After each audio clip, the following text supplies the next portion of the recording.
Okay, thank you very much for having me here. My name is Elizabeth Lawn. I'm an immigration lawyer. I've been certified by the Law Society of Ontario as a specialist in immigration law. Throughout the last 14 years, I've worked with thousands of workers to help them immigrate to Canada. I'd like to start by telling you about my first experience in an immigration office. It was when I was a child. My father had applied for permanent residence through one of the first skilled worker programs in the 80s. In those days, in order to pass, we had to go for an interview. And at the interview, the officer asked my father, "Why should I let you stay?" My father provided him with this thesis on artificial intelligence that he had completed for his PhD program at Simon Fraser University. The officer threw that to the side and said, "That doesn't matter." My father said, "I've been offered a position at Memorial University in Newfoundland as an assistant professor." The officer said, "So what?" It was then that our immigration lawyer stood up, looked the officer dead straight in the eye, and said, "If you don't want these people in Canada, who do you want in Canada?" This is the question that underlies the basis of the economic immigration programs in Canada. Who do we want in Canada? I would submit that a formulated points system is not as good an indicator of desirability as the Canadian labor market itself. Let me first point to a few problematic assumptions that plague the current economic immigration programs today. Let's first look at how the point system is determined. Analysts who have set the criteria for programs such as the Express Entry and the Caregiver programs have told me that one of the main tools to make decisions on desirability is to compare the income tax statements of two groups. For example, high-skilled workers as a group earn more than low-skilled workers. Therefore, only high-skilled workers are needed in Canada. Immigrants who speak a higher level of English earn more money than people who speak a lower level of English. Therefore, we only need people who speak a higher level of English.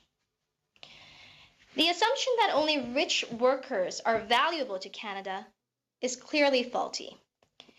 Taking that faulty assumption and using it then to formulate the criteria for our immigration programs leaves many people who are wanted and needed in Canada behind. Another problematic assumption is that there is a clear line between high-skilled and low-skilled work, and only high-skilled workers are valuable in Canada. The NOC codes that define high-skilled and low-skilled work were never created for immigration purposes. They were created by a group of people in Service Canada for statistical analysis. And then they were adopted by the Immigration Department because they perceived it as an easy way to determine desirability. Surely, we only need high-skilled work in Canada, right? Okay, so what's high-skilled and what's low-skilled? Let me list a number of occupations and see if you can figure out which one is high-skilled, which one is low-skilled. Let's take an office situation. A receptionist, low-skilled. Secretary, high-skilled. Bookkeeper, high-skilled.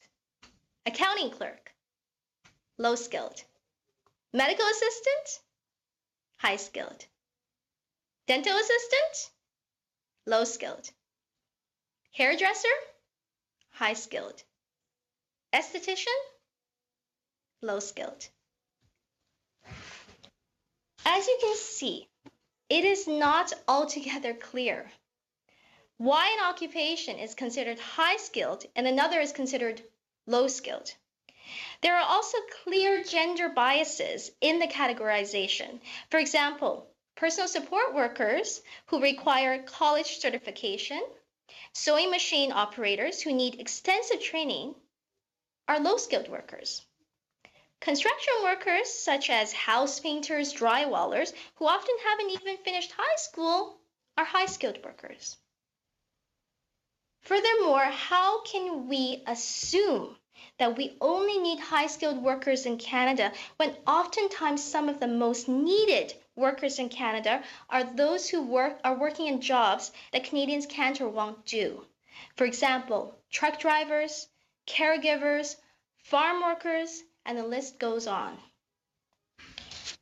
In the end, one of the best indicators of who is needed in Canada are people who are already working in Canada, have done so for an extended period of time, and have permanent job offers. They are clearly able and willing to settle in Canada and clearly wanted in Canada.